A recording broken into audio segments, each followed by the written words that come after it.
वास्तविक धरातल लेवल पर काम कर रहे हैं और ऐसे लोग बहुत कम है। जैसे सर्वश्रेष्ठ लाइब्रेरी वाले पीएलजी सर है, उनसे भी मैं मिलता रहता हूँ, तो बताते रहते हैं सर बहुत गरीब बच्चे हैं जिनके पास में वास्तविकता में लाइब्रेरी के पैसे तक भी नहीं है। तो हम जितनी कम फीस रख सकते हैं ना, उतनी कम फीस में बच्चों को लाइब्रेरी में पढ़ने की सुविधा उपलब्ध करवाते हैं। तो ये एक बहुत ही नेक काम है और मैं इस कड़ी को जारी रखूंगा। और इसके आगे मैं अब बुलाना चाहूंगा हमारे यहाँ स्टेज पर सरोज जी मीना को, और उनके स्वागत के लिए मैं बुलाना चाहूंगा मिंटू पिटना जो है, सरोज जी मीना केलम इंस्टीट्यूट जो है उनसे यहाँ पर पधारी हुई है। उनके स्वागत के लिए मैं बुलाना चाहूंगा पिंटू मीणा, वो आए और उनका हार्दिक स्वागत करें।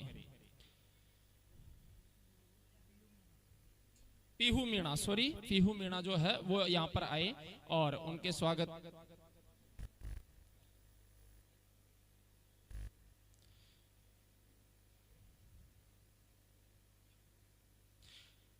सभी साथी एक बार जोरदार तालियों से स्वागत करें सरोज जी का।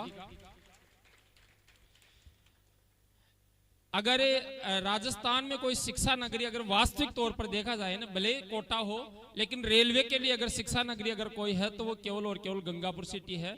मुझे आज भी पता है, मेरी नौकरी को तो यहाँ 4 साल हुए हैं। उससे पहले यहाँ पर 1.5 लाख बच्चे हुआ करते थे। हाँ, अब मैं सरोज जी से कहूंगा कि वो भी अपने उद्बोधन से बच्चों को लाभान्वित करें।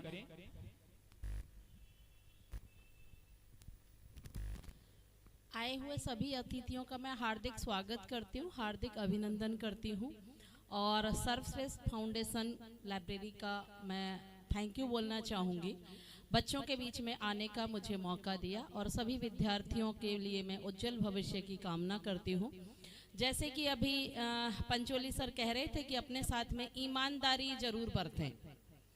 पहली बात तो देखिए, आप सब स्टूडेंट हैं, क्यों आप कर रहे हैं, क्यों आप पढ़ रहे हैं, ये बात बहुत बहुत ज़्यादा ज़रूरी है आपके लिए। इस बात को जिस दिन जान लेंगे कि क्यों पढ़ रहे हैं, तो आपके जीवन में एक रास्ता मिल जाएगा क्लियर एक काम करने का। तो इजीली जब मैप होगा तो आप लोग इजीली अपनी जो सोचा है ड्रीम है उसको अचीव कर पाएंगे। दूसरी बात, एक बहुत इंपॉर्टेंट बात जो मैं बोलना चाहूँगी, जिस तरह का पीएल सर ने आप लोगों ने बताया कि मतलब जितने भी हैं सब ये एकदम लोएस्ट में ये आपको लाइब्रेरी प्रोवाइड करवाते हैं। उसके लिए मैं बात बोलना चाहूँगी, देखिए सब लोग जितने भी बच्चे हैं, माँ बाप का इन्वेस्टमेंट प्लान होता है।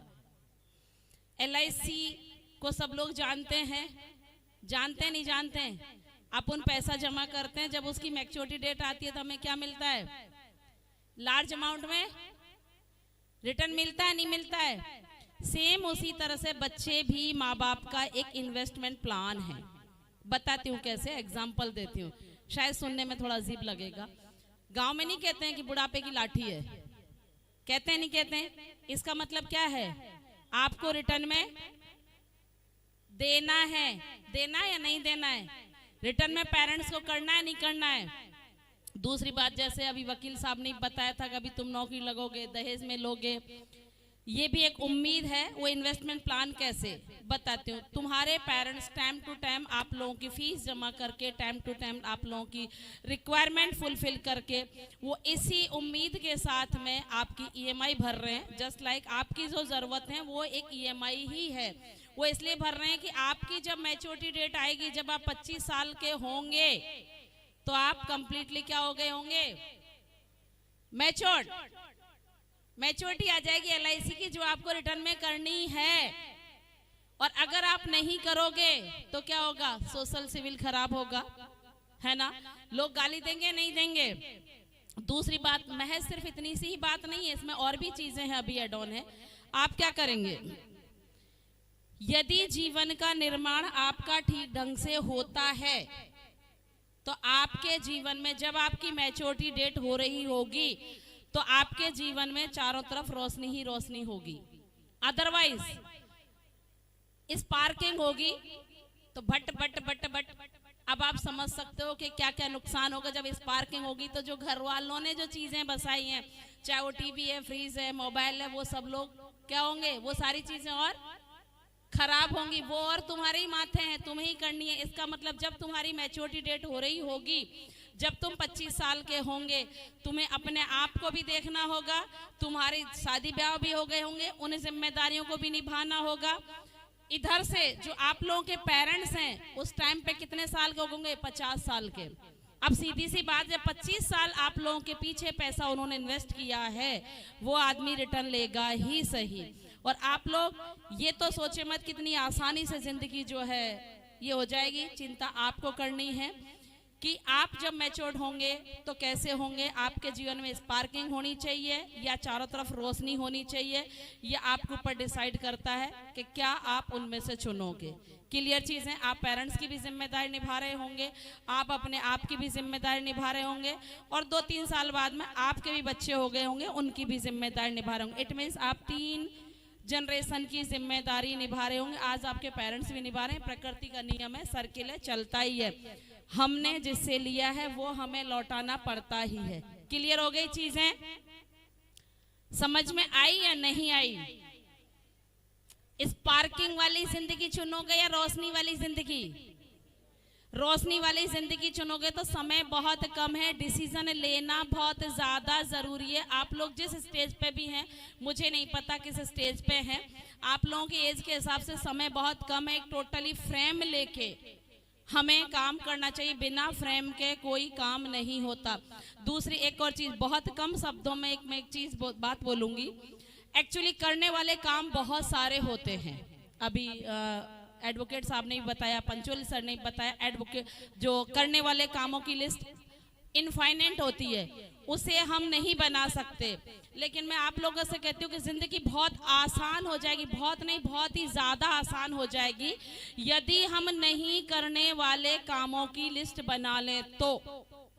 क्योंकि दुनिया में नहीं करने वाले काम बहुत कम हैं, और नहीं करने वाले काम जो है ना, उन्हीं से हमारी जिंदगी बिगड़ती है, क्योंकि वो हमसे हो जाते हैं, जाने या अनजाने में हम कर देते हैं, और उन्हीं से जिंदगी हमारी बिगड़ती है। तो कुछ ना करें, सिर्फ नहीं करने वाले कामों की लिस्ट बना लें। आप लोग काफ़ी समझदार हैं, आप लोगों को भी आती होगी वो लिस्ट कौन सी है।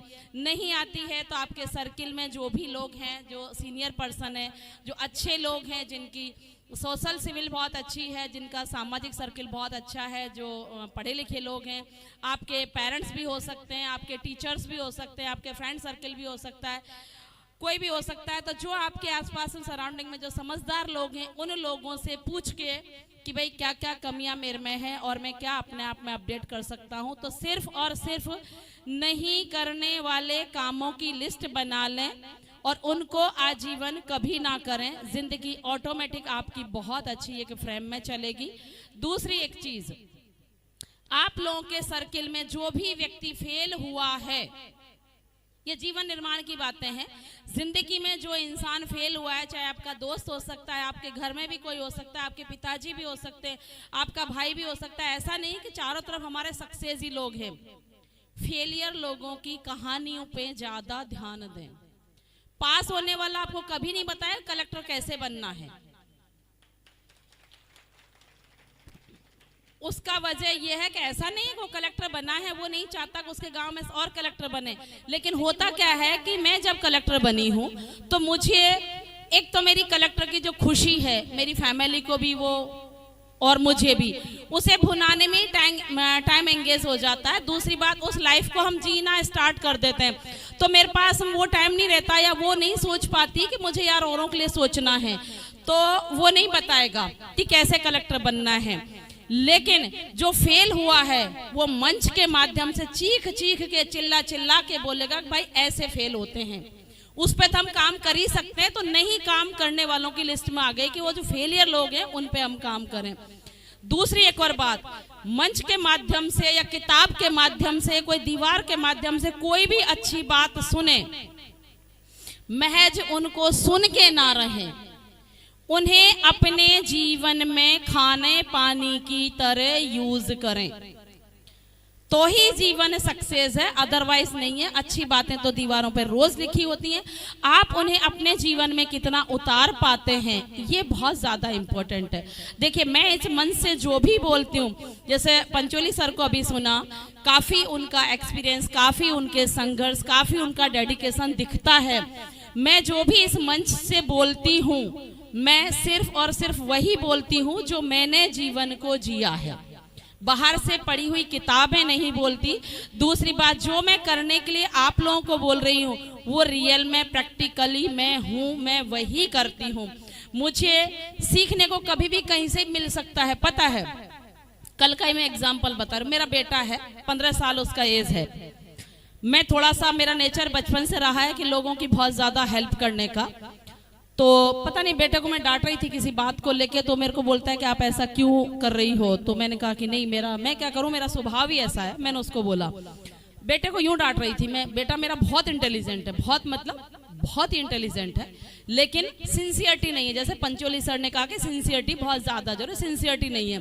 तो मैं उसको कह रही थी, अभी उसको क्लैट में सिलेक्शन हुआ है, तो मैंने कहा कि तू इंटेलिजेंट है, इसमें तेरा कुछ नहीं है, क्यों, ये गॉड गिफ्ट है। अगर तू मेहनत करता है, तेरी 8-10 घंटे सीटिंग होती है, तू फर्स्ट रैंक भी ला सकता था। डजंट मैटर कि तूने क्या अचीव किया है, बट मैटर ये करता है कि तू जिस चीज के लिए डिजर्व करता है वो तू लाया कि नहीं। तो फिर वो बोला कि आओ, तो सारा सब तो ऊपर वाले को क्रेडिट दे देती है दुनिया जो है, मैंने तो कुछ नहीं किया। मैंने कहा हाँ, सच में कुछ नहीं किया। तो मैंने कहा मैं आज जैसी भी हूँ, मेरा स्वभाव जैसा है वो सिर्फ ऊपर वाले की मर्जी की वजह से, मेरा इसमें कुछ भी नहीं है। तो बोला आप जो इतना सारा मेहनत करते हो, मैंने कहा मेहनत करना मेरी फितरत है, ऊपर वाला ने दिया है मुझे, मैं चाह के मेहनत नहीं करती, हर किसी को ऊपर वाला ने ऐसा ही बनाया है। तो मैंने कहा मैं क्या करूँ, मैं स्वार्थी नहीं हूँ तो नहीं हूँ। मैंने फिर उससे बोला, मैं ये एग्जाम्पल इसलिए दे रही हूँ कि सीख, आप पे विश्वास रखें, खुद को डेडिकेट रखें, चीजें आपकी और मजबूत बनेंगी। चौथा बात मैं बोलना चाहूंगी, यदि आप में कभी लगता है कि अपडेट करने की जरूरत है, आपको अपडेट करना चाहिए। जब आप लोग हर चीज को, यानी कि आपकी जो लाइफ है उसमें डिवाइसेस हैं, चाहे लग्जरी लाइफ है, हम उनको अपडेट करते हैं, तो हम अपने आप को अपडेट क्यों नहीं करते।